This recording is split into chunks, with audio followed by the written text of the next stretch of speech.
Thank you to everyone for joining us today. For those of you who are joining us for the first time, iCourts is a community of practice whose goal is to connect people who work in the social and behavioral sciences field of neglected tropical diseases. Once a month, iCourts hosts a Knowledge Cafe webinar where we provide the opportunity for community members to present on a topic of their choice to a global and virtual audience. If you have any ideas for a Knowledge Cafe, please reach out to us at info.icourts@gmail.com. And if you'd like to join as an iCourts member to stay up to date on our activities and events, please scan the QR code on the bottom right of the screen. Today's session features two speakers, Deborah Akurang and Stella Neema, who will be highlighting the draw, write, and tell methodology and discussing how it was used to understand the experiences of school children with MDA for schistosomiasis in Uganda. During the session, please feel free to introduce yourself and type in any comments or questions you have in the chat, and we will address them in the discussion portion of the session. Please note that this session is being recorded, so please keep your microphones muted until the Q&A period. At the end of the webinar, we have a few exciting announcements, so please stay till the end to hear about our upcoming activities.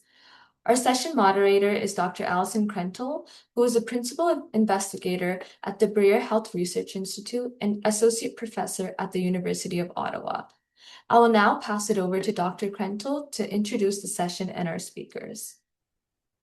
Good morning and good afternoon, everyone. I'm delighted to be here and to be able to moderate our session today. I'm joined by Professor Stella Neema. She is an associate professor and medical anthropologist at Makerere University in Uganda, and she specializes in qualitative research, focusing on social and behavioral research, sexual and reproductive health, gender and health, NTDs, and community participatory studies. And our other speaker today is Deborah Akurang. She is a research intern at the Bruyere Health Research Institute in Ottawa, Canada. She completed her bachelor's degree in biomedical sciences with a minor in social sciences and health at University of Ottawa, and she'll be starting her master's in the fall. As a research intern, she's conducted and assisted on multiple qualitative projects, and including this one. So I'll pass over to Deborah and Stella, but just to premise our conversation today, this is part of a much larger study, and the team will explain that more in detail. That was led by the Focus Area for Compassion and Ethics, or FACE, at the Task Force for Global Health.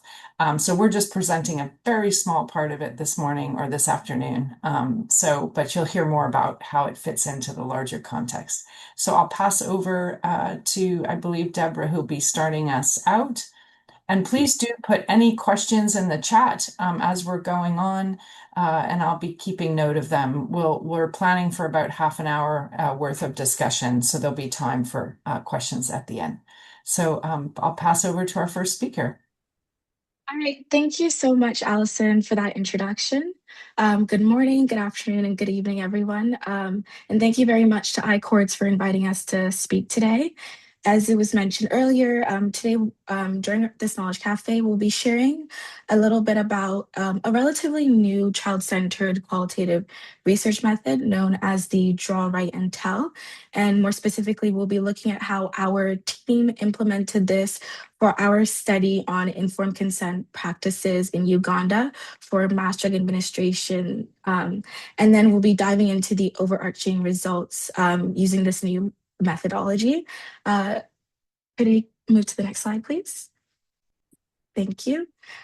Before we begin, I would like to acknowledge our broader study team who've allowed us to complete this work. This is obviously part of a collaborative project between FACE, Bruyere, the Bruyere Health Research Institute, and Makerere University.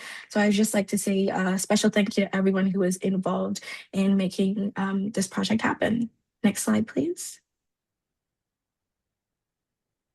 So today, Stella and I will be going back and forth as we present. I will be mainly covering all the topics that have to do with the methodology itself. And then Stella will give us some contextual insights into Uganda and give us some of the overarching results that we found using this new method. We'll begin by discussing why child-centered research matters. I will explain why it's relevant to NTD research, and then I'll introduce the draw, write, and tell method. And Stella and I will go over our implementation of the draw, write, and tell method, and as well as the findings. And then we'll conclude with any considerations for researchers interested in using this method. And then we'll conclude with our reflections for both the methodology and the findings for our study. Next slide, please. So why does child-centered research matter? One of the core assumptions behind child-centered research methods is that children are not simply smaller versions of adults. They often experience the world and communicate their feelings and their thoughts differently than adults. And although children are often the focus of health interventions, their voices are frequently underrepresented in health research. And so there are many research methods that often work with adult participants, but they aren't necessarily appropriate for children. And so the idea behind child-centered research approaches is to find a methodology that recognizes children as active participants who provide their valuable and unique insights into their experiences, their thoughts, and their emotions. Generally, the literature says that an appropriate child-centered research method should be developmentally appropriate for the child. But it should also allow the children to engage with the research and sustain their interests, while also being able to address the power imbalance that inherently exists between adult researchers and the child participants. Next slide, please. And so this issue of having child-centered research methods is especially important in neglected tropical diseases. And this is because children often bear the greatest burden of many NTDs. They're in fact the primary target of multiple NTD interventions. For example, when you look at control and elimination efforts for schistosomiasis, school-based mass drug administrations, or MDAs, are one of the cornerstone approaches that are used. So there's clearly a pressing need to hear from children who have personal experiences with treatments for neglected tropical diseases. Unfortunately, as mentioned before, the traditional qualitative methods aren't fully appropriate for children's experiences. For example, in-depth interviews and focus group discussions, they rely on children only verbally expressing themselves, which could put a limitation on some kids who haven't fully developed their verbal communication skills. And so this is actually where a method like the draw, write, and tell comes in. Next slide, please. So the origins of the draw, write, and tell can be traced back to the 1970s, where it was originally known as the draw and write. In 1972, Wetton developed the draw, write, and tell method as part of health education research that they were doing with children. However, as this methodology gained popularity over time, individuals who were doing literature searches on the draw and write found that there was inconsistent use of the method itself. And then also when it came to the analysis, there was the possibility of researchers introducing their own biases into the analysis. And so in 2011, Engel and her colleagues developed a draw, write, and tell method, which added a storytelling component to the original draw and write method. And so this is really beneficial because it allows children to provide meaning to their own work. And it centers children not just in the implementation of the method itself, but also in the analysis, because as we are analyzing the work, we get to see what the children meant themselves through each and every stage or each and every stream of the data. Next slide, please. So the draw, write, and tell method is a participatory research activity that is multimodal. So it combines three forms of expression. We as researchers would ask the children to draw a picture based on a prompt. The kids are then asked to, after they're done drawing, they're asked to write a few short sentences that explains the picture and what they're trying to illustrate. And then in the tell session, it's a semi-structured interview in which we ask the children to explain their drawings verbally. And then if, as researchers, we find there is a need for clarity, either in the drawing, the writing, or anything that they've said verbally, this is where we have the opportunity to ask the children questions. Obviously, this method will produce three streams of data.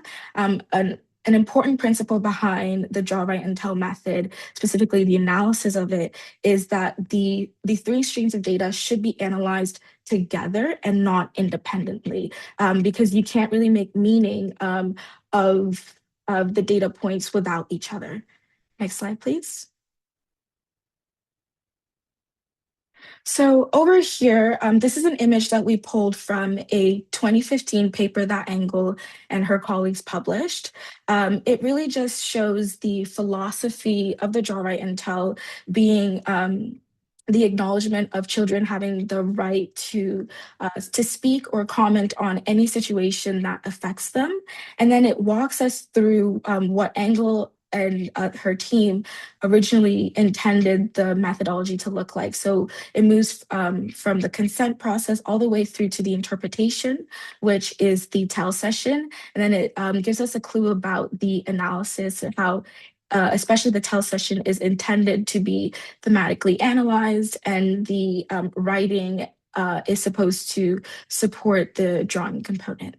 Next slide, please. As Allison had mentioned earlier, this project that we're presenting today, specifically the draw and write data, is a small part of a larger study that FACE is conducting. They were looking at informed consent practices for mass drug administrations with NTDs, and they wanted a community level perspective. And so we use focus group discussions, as you can see in the image on this slide, with 4 different cohorts, including the school children. But today we'll be speaking about our experience using the draw, write, and tell for this study, in which we were investigating people's experiences with informed consent process during mass drug administration for schistosomiasis. Next slide, please.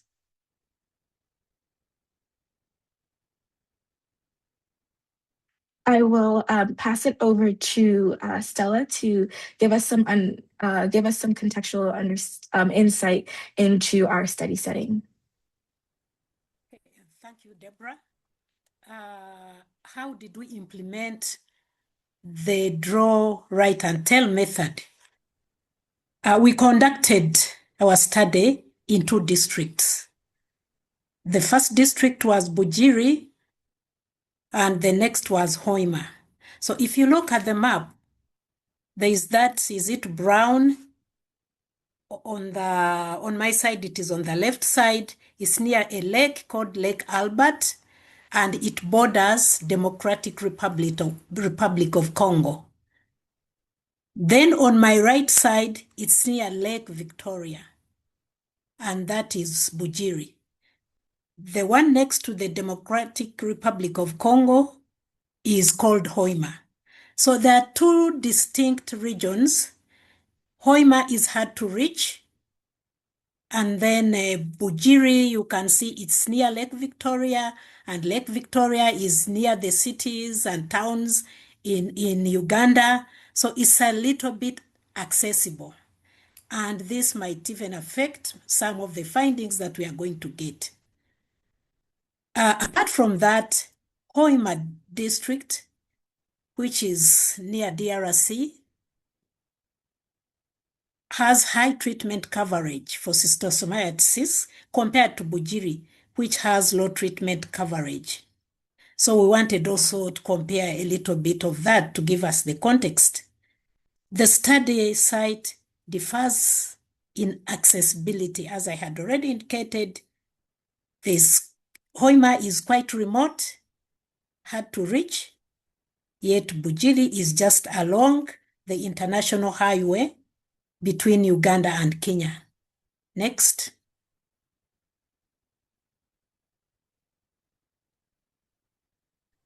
How did we implement the method? Who were our participants?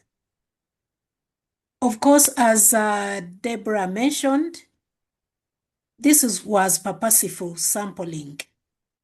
That's how we recruited them. We recruited those people whom we knew that they would give the information we want. And basically, these were children in the catchment area that we were interested in. 17 participants, they were between the ages of 12 and 17, who were in primary 6 and 7. In Hoima, we did 9. In Bujiri, we did 8. And we did our data collection in April 11th to 14. So this is one of the primary school in Hoima where we did our study. Next.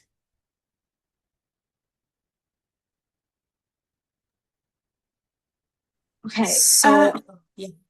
Oh, sorry. Thank you.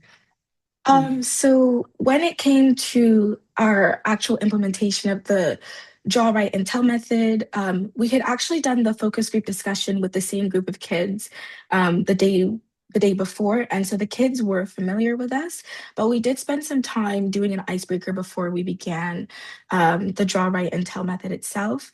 We sang a local song in Hoima, and that just helped the kids feel free, realize that they're not in a classroom, even though we're still in school. They're a bit more open to express themselves and be more creative. The kids were generally excited to be part of this activity, so it was a really great experience. We started with the drawing. We gave them the writing materials, which was just some printing paper, pencils, and coloring pencils, as well as an eraser. And then we gave them a fairly simple prompt so as to not confuse them. And we just asked them to draw what happens when they get the pill from school. And so because we previously done research with them, they knew that we were talking about their experiences with NTDs and more specifically schistosomiasis. We then asked the children to write a few sentences explaining their drawings. And then for the tell session, we gave the kids the option to do either a one-on-one session with our study team. Thankfully, we had enough people to split up and do that. Or we asked them if they wanted to work as a group. I think because the kids were familiar with each other, they were willing to do it in a group setting. And so we conducted a semi-structured interview where we asked the kids to explain their stories. And then if anything was unclear to our study team, we asked further questions and just made sure that everything was clear before we moved on to the next child. At the end, we ensured that each drawing had a label on it, as well as the right, if it was on two separate pieces of paper. And then we dismissed the kids and we thanked them for their participation. We then also photographed the data that was collected, just so that we have a digital backup.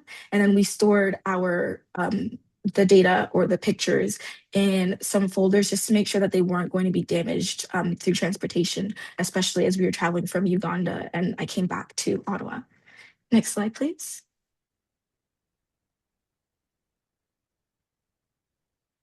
Thank you.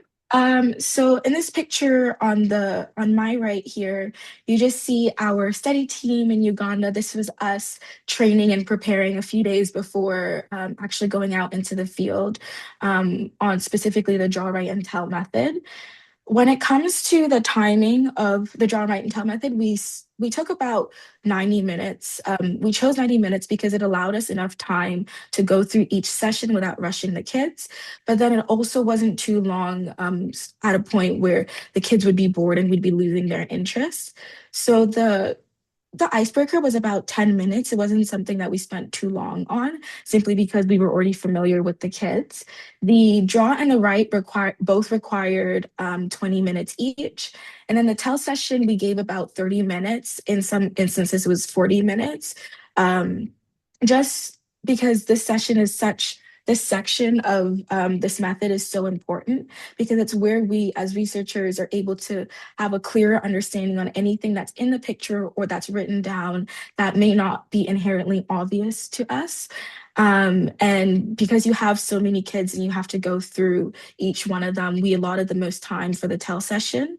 I think something that's important to note that we made sure to do as we use this method, and that's emphasized in the literature, is that we did not rush the kids during any part of this process. While we were pretty strict with the 90-minute time limit on our side, we just made sure to give gentle reminders saying, maybe there's 10 minutes or 5 minutes left. If there's anything important for you to write down or to draw, please make sure that you're doing that. And obviously, as this is child-centered research, we did not want our thoughts and our opinions influencing what the kids did. So we were very mindful to use neutral language. You're obviously working with kids, so you want to encourage them, but you don't want to point anyone out.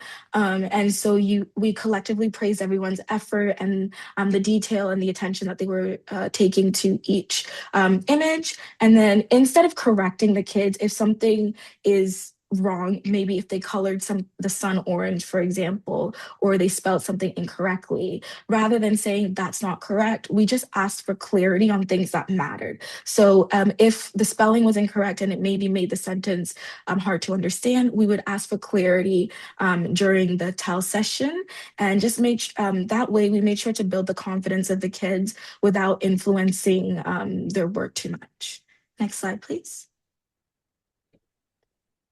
So once we were done, as I mentioned before, the draw, write, and tell produces 3 streams of data: the visual component, which is the drawing, the writing, and then the transcript from the tell session.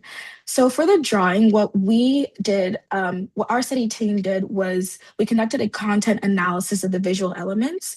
So rather than selecting what's an important element and what's not, we made note of every single thing that a child drew, and then we tallied that down, whether it was present or not.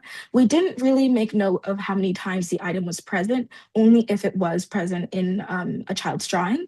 And then for the writing session, to analyze that, what we did was compare it to the drawing. We wanted to see if what was written down matched what was drawn. And if it didn't match, we noted down any important differences between them. And then for the tell session, because we had previously done a focus group discussion, we began with the analysis for the focus group discussion, which was a hybrid inductive and deductive thematic analysis. And we used a codebook that we established from the focus group discussions for the tell session. And what we did, though, was allow for new themes or new codes that hadn't been identified in the focus group discussions to be identified from the draw, write, and tell. And as I mentioned before, I think something that is so crucial is that even though we identified or analyzed the drawing, the writing, and the transcripts individually, at the end, any meaning or any conclusions that we came up with, and the findings that Stella will go over later today, all of that came from looking at the 3 data points together and not separately. Next slide, please. So this image here is just an example of sorry, do you mind going back one slide? Oh, okay. I guess it wasn't there. You can go back to the tally. Thank you. So this image here is the total tally that we did. This is just a quick screenshot to show you guys how we ended up coming up with our conclusions. And so as you can see in the left column, we have some of the elements that we identified in our image. We did make sure to separate the Hoima tally from the Bruyere. And then in the end, we created a total tally so we could see what was prominent across both districts. Next slide, please. And this, as we did, I don't know if I mentioned this earlier, but all of our analysis for the draw, write, and tell, because we did not have a lot of participants, we did everything in Excel, including the thematic analysis. And so at the top, as you can see, we have the themes that we had identified in the tell present at the top there, and then we would pull the quotes that were relevant for from the transcripts and put it under each theme that it applied to. Next slide, please. So I'll now pass it over to Stella to go over some of our findings. Okay, thank you so much, Deborah. Our findings were grouped thematically, the key themes that emerged from our analysis. Not all the findings are presented, but we selected key ones specific for this presentation. So our first finding, we're looking at the side effects that are common as a result of the children participating into the MDA. Usually for the MDA, they provide a drug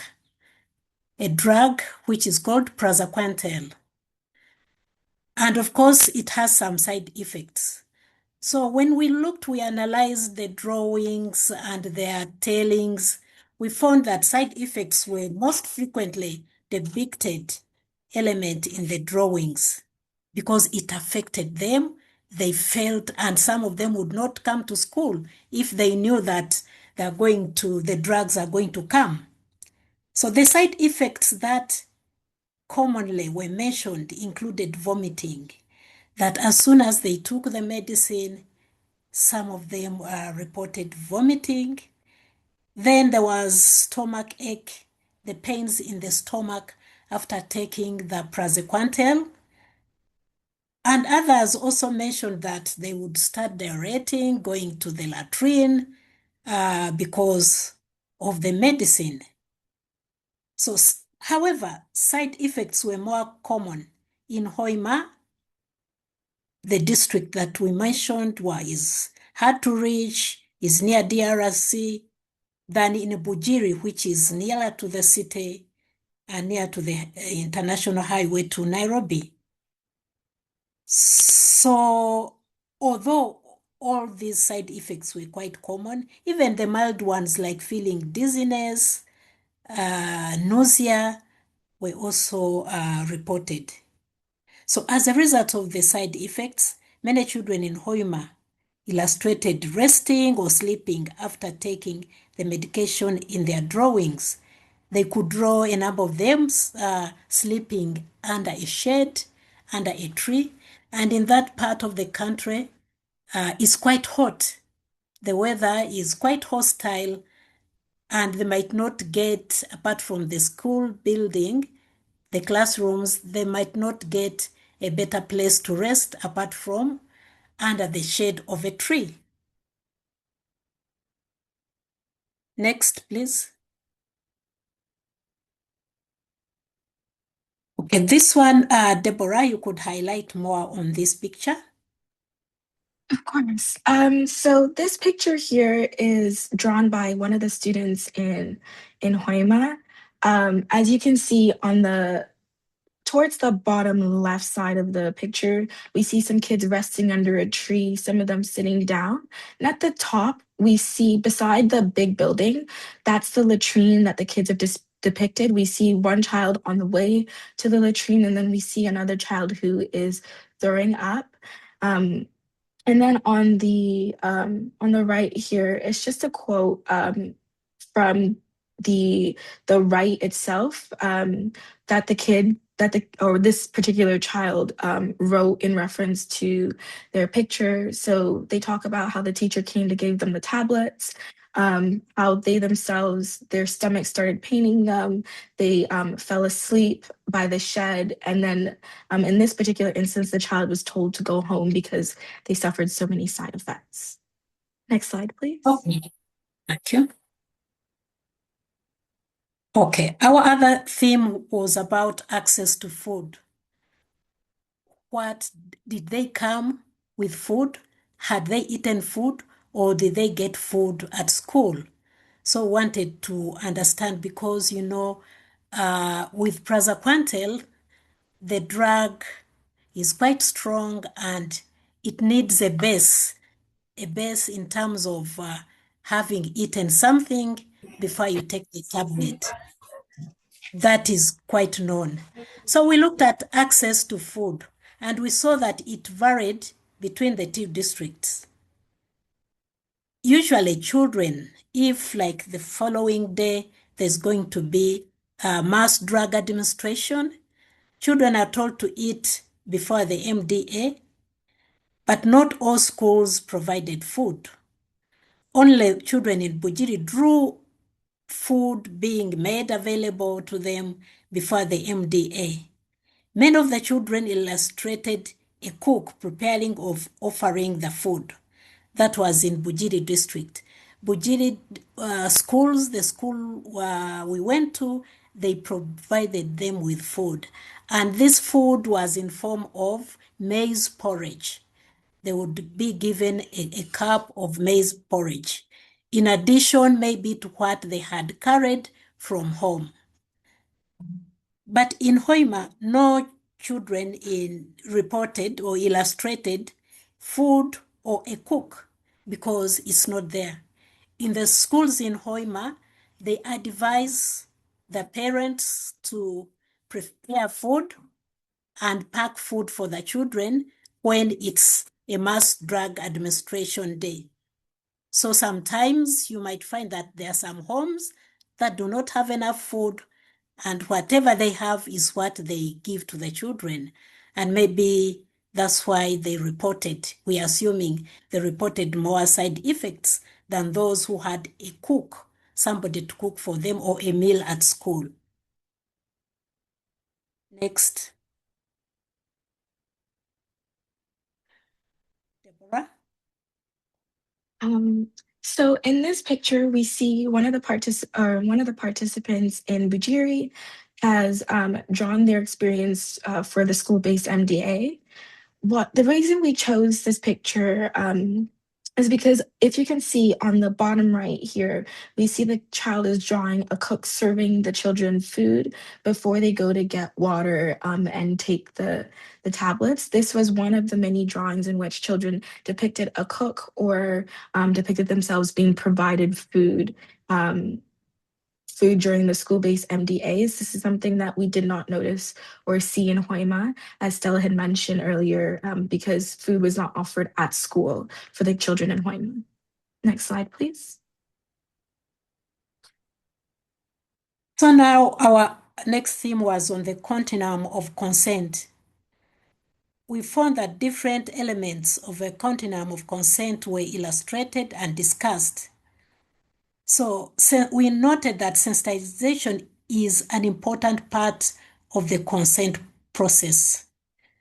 Across both districts, all children either illustrated or described a teacher, a health care worker, informing them about the MDA program prior to implementation. So you would see the drawings of a health worker trying to give information about tomorrow or today's, but mostly tomorrow. They would say tomorrow you will get this and this, so come prepared. So at least there would be a health worker who would come to explain what is going to happen. So the drawing was quite evident. So only children in Bujiri described being asked before being given treatment. What actually would happen is that the health worker would come, talk to the teacher, talk to the head teacher talks to the teacher talks to the parent, to the children, school children, and then the school children relay the information to the parents about the upcoming mass drug administration. So that's how it went up to the parent. So it was only in Bujiri that there was an indication. But even that said, you would find that there's where they did not, it was also similar. So the use of force during MDA program was a universal experience for school children in both Hoima and Bujiri district. You would hear some voices indicating that some children had to leave. They didn't want to be given the medicine. They ran away, and some of them would be chased and then brought back. Of course, others would run away and not come. So that force was evident in both of the districts. So in other words, consent was not consent in the strict sense of the word. It was more of information giving. Next. Deborah? Thank you. So in this picture, we see one fairly detailed drawing from one of the children in Bujiri. We chose this because it showed everything through the consent process. We see on the middle left, underneath the tree, some children being consented or informed about the process by their teacher.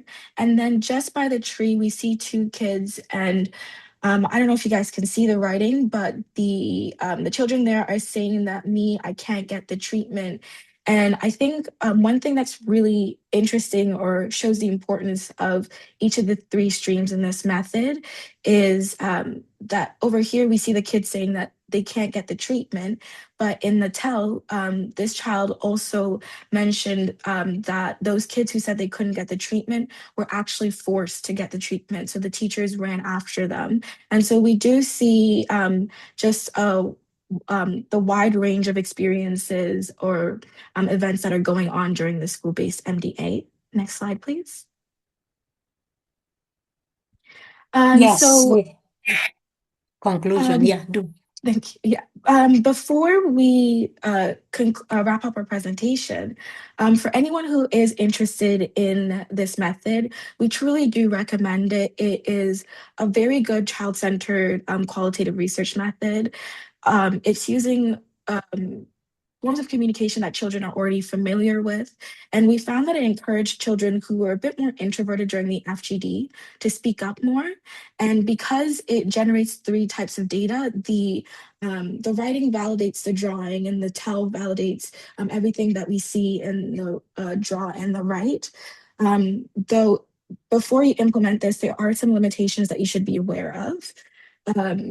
If you're considering using this, you should have someone on your team who is comfortable with working with kids, who can make them feel excited and welcomed. But while most children love to draw and write and storytell, not all children are comfortable with drawing and writing, so that should be acknowledged as well. And while there is some guidance on the analysis for the draw, write, and tell, we did find we had some difficulty finding a clear analysis plan. And so there is no standard recommendation for the approach to analysis. And so before implementing it, we do suggest that you have an analysis plan in place so that it makes your analysis process easier. And then while this is a great methodology, we do have to be aware of the fact that if you produce low quality data, so if the drawing is sparse and there's not much writing or information in the storytelling component, you may have an increased risk of researchers introducing their own bias and their own interpretation during the analysis. Next slide, please.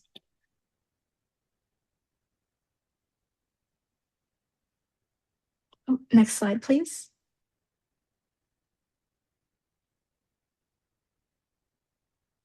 Was the conclusion. Yeah. It's not, oh, there it is. It is. So, awesome. Oh, so even though, like, as we said, the draw, write, and tell method is a very effective child-centered qualitative research approach that we highly recommend. When compared to the focus group discussions, the children were a lot more engaged and excited to participate in our research. And so it really is effective. One thing that we noticed was a limitation for our study is that the children, for example, in Hoima, were taught to be less expressive about themselves in school. And so we had to remind them that, even though we're in school, we're not your teachers, so they should feel free to openly communicate with us. I'll pass it over to Stella to give her final remarks. Okay, so finally, the conclusions are there. You can read them for yourselves.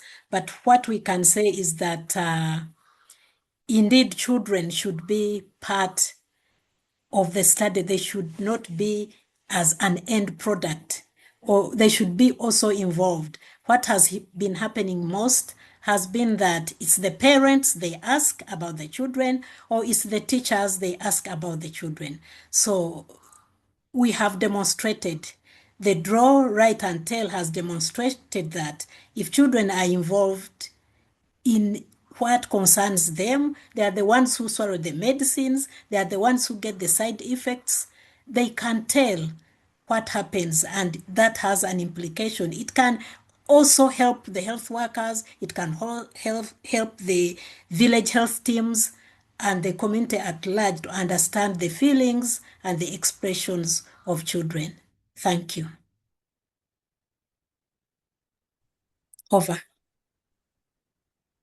Thank you, Stella and Deborah, for a great presentation and really interesting findings, and interesting to see the drawings. It's a totally different kind of data, so really thank you so much.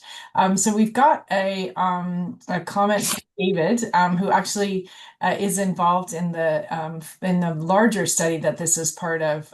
So I don't know, David, if you want to come off of mute and offer your question yourself. I can, go ahead, David. We'll pass over to you. Thanks for joining us today and for inviting us to be part of this work.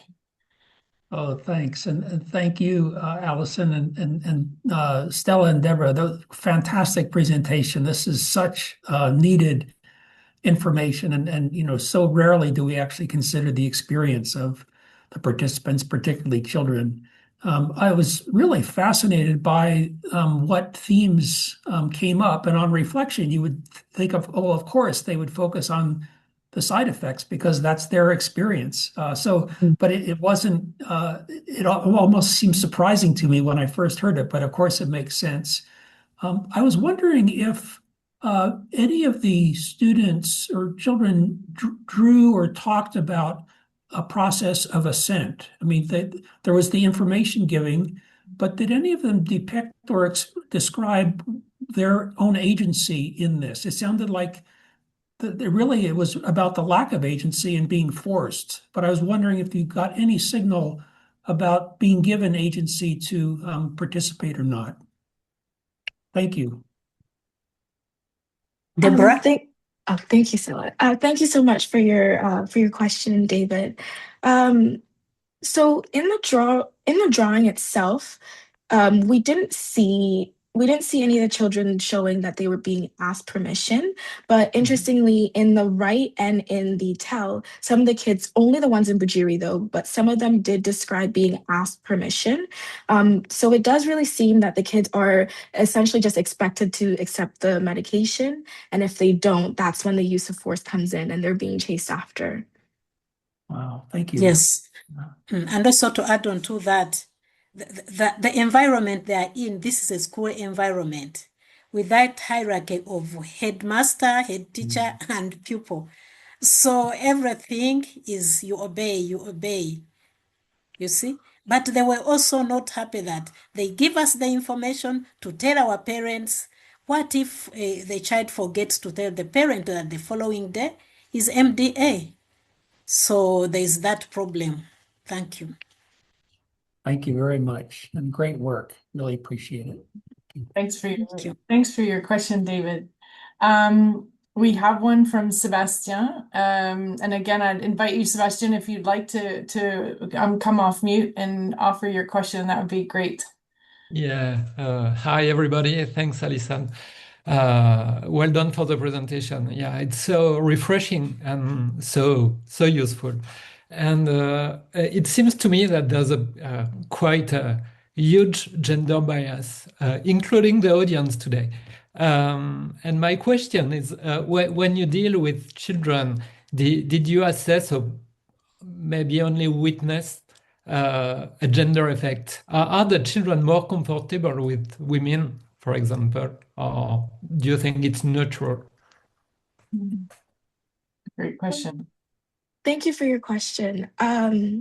So in Hoima, because I was personally in Hoima and Stella was in Bruyere, we definitely did notice that the children were more comfortable with women. The initial plan was to have one of our male study team members lead the study or facilitate the draw, write, and tell session, but we find that they were a bit less comfortable with him during the focus group discussion. So we actually ended up switching to one of our female study team members and myself, and we co-facilitated, and the kids were more open that way. In Hoima, I think it's because they only had two of the 10 teachers that they had, only 2 of them were males. So there's definitely a gender element going on there. Stella, do you want to Yes. comment on your experience? Yeah, in the other site. Yes, and then for the Bruyere, it was both the male and the female.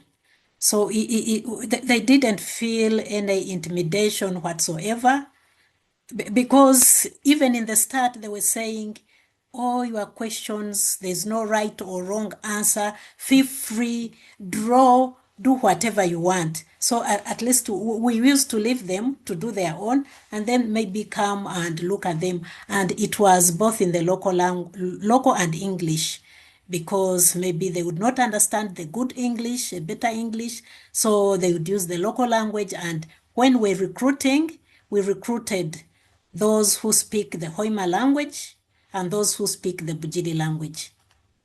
Yeah.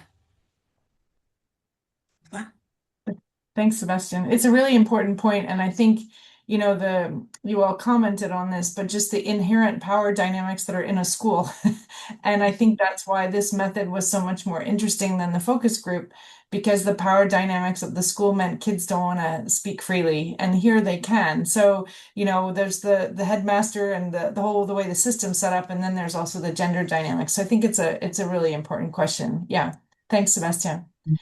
Rachel, I would invite you if you would like to come off of mute and ask your question. Sure, thank you so much.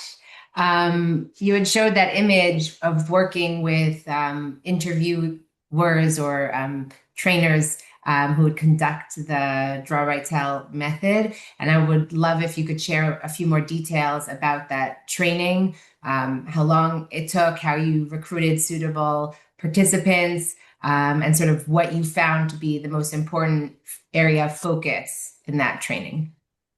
So maybe we'll let Stella start with how you identified the interviewers, and then if there are elements of the training, Deborah, from the methodology. But Stella will pass this one to you. Okay. Thanks. Okay, I start first or Deborah? Yeah, go ahead. Go ahead, Stella. Okay, so the interviewers that we selected, these are they are graduates who have done quite a lot of qualitative work, because we wanted those who have done qualitative work, who have worked with children, and they have worked with NTDs.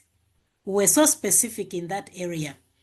And those we recruited had ever participated in studies on NTDs with adults, but not so much for the NTDs with children, but other studies they had done with children. So that was the first one. Graduate students, male and female, graduates who had done qualitative research in NTD and other qualitative studies.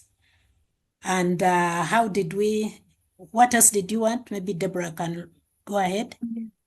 So for the training portion, I did a training sort of similar to what we did earlier when I spoke about the methodology itself, but a bit more in depth. I essentially created some slides.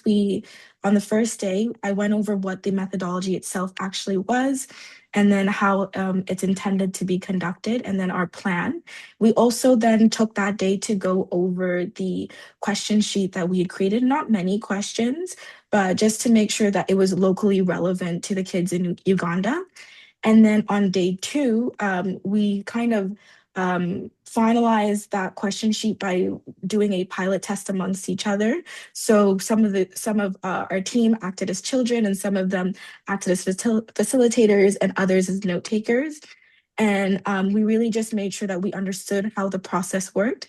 And practicing that actually really helped us, because it allowed us to realize that, oh, if the kids are sitting too close to each other, they might be more inclined to copy their friends' work. And so we wanted to give them a space that would allow them to not necessarily see their friend work, so they're not influencing each other. Yeah, great question. That was one of the questions that I had actually, is how do you make sure that the kids aren't all drawing the same things, or how do you prevent that? But I think you just answered that question. Yeah, great. Thanks, Rachel, for your question. There's another question from Taylor here. Do you see opportunities to apply the draw, write, tell methodology with populations other than children or for other NTDs? And so I'll open that up for maybe Stella. I'll pass that to you. Yes, let me start, and then Deborah, because this is actually a child of Deborah. I've been telling her that you are the one who have to bath it and prepare it and, feed it. So now we've been doing this is part of a PRA method. We've done participatory approval methods. There are so many of them, and we have used them with the NTDs in populations, in adults. But for the draw and write is so pertinent to the young ones, because they like drawing. And we had both them. Whoops, Stella, you just went muted. Sorry about that. If you can just unmute yourself. There you go. Okay, go ahead. Okay. Yeah. So we had bought them what it takes to draw, nice drawing pens and pencils. So they were quite eager, and this is what they do. They have pencils, they do the writing. But when it goes to the adults, usually in the adults, it's a few who can help others draw. Like if they do a participatory rural appraisal method of ranking, what you have in the wealth of the community, there are few people who help them. So it's not so much participatory as this one, but maybe we can see we could use it in young people. We could use it in body mapping. We could use it in several other types of studies that might gain a lot in it. So it does not only mean that it stops at NTD, it can go even beyond the NTD and with special groups. Thank you. Deborah? Yeah, thank you for your response. Like, I will re-echo what you said, is that the method is very adaptable. And so it can work across many NTDs, and it can work across, as Stella had said, other global health issues. The one thing I will say in terms of the target demographic, I've seen the literature, it's been used for kids, but it's also been used for adults. There was actually a study that used this with surgeons. And so it's definitely adaptable, not just based off of the conditions or your research subject, but also the participants that you're focusing on. Yeah. I would be so curious to know what surgeons would draw. That's really Deborah. I don't want to make any generalizations, but that would be. We're just about at time, but I want to just ask you both very briefly in maybe a minute. What surprised you most, either about the methodology or the study? And whoever's got an answer first, go for it. But just as we sort of wrap up, what surprised you most about this? Debbie? Yeah, thank you. I think I was surprised by how engaged the kids were. Obviously you read about other people using the work, but the kids were really invested in this method, especially as we used it after the focus group discussion, to see the difference in excitement for the kids and how it provoked them to ask some really interesting questions to us after the TEL session, specifically about their their rights with regards to consent and to say yes and no to medication. So I think I was just surprised at how well the method worked out. Yeah. Okay. Yeah, and for me, it was that confidence in their writing. If you saw how they would draw, they wouldn't mind whether they draw a teacher who has a crooked back, whether they would draw a teacher who is harsh and beating.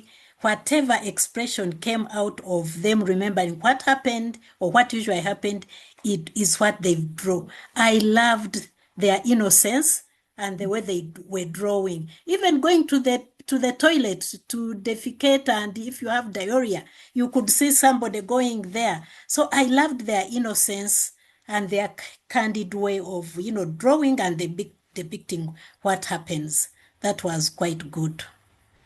Yeah.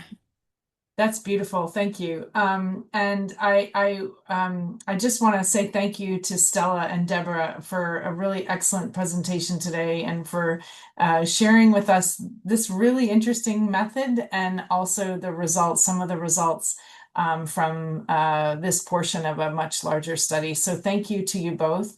Don't hang up, everyone. I'm going to pass back to Varsa because we've got some exciting announcements from iCords and also a poll for you all to fill out. So thank you so much once again to Deborah and Stella, and over back to you, Varsa. Thank you.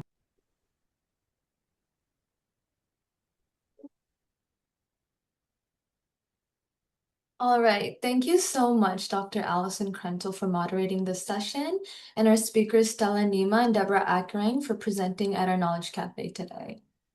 iCords is happy to announce that we have officially opened up applications for this year's iCords mentorship program. So please go ahead and use the QR code on the left to access the link tree. You will find 2 application forms, one for the mentee and one for the mentor. Lastly, please stay tuned for our next Knowledge Cafe, which will be highlighting snakebite. So thank you all for attending. Please take a moment to fill out the Zoom poll before you leave, or fill out the post-event survey once you exit the meeting. Thank you so much.